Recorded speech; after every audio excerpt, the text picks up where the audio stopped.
اعوذ بالله من الشیطان الرجیم. بسم الله الرحمن الرحیم.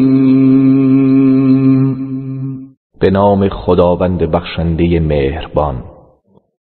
والتین والزیتون.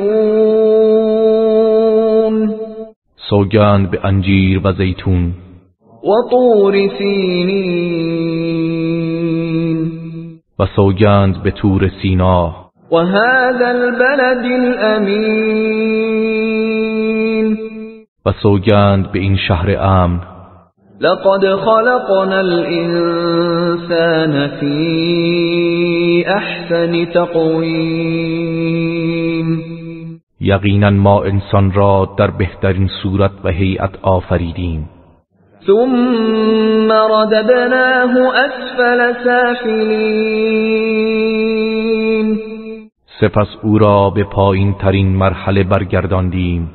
إلا الذين آمنوا وعملوا الصالحات فلهم أجر غير ممنون.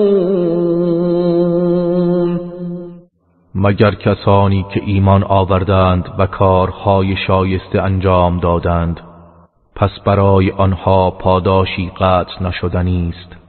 فما يكذبك بعد بالدين. پس ای انسان، چه چیز بعد از این همه دلایل روشن تو را به تکذیب روز جزا وامی دارد؟ الیس الله باحکم الحاکمین.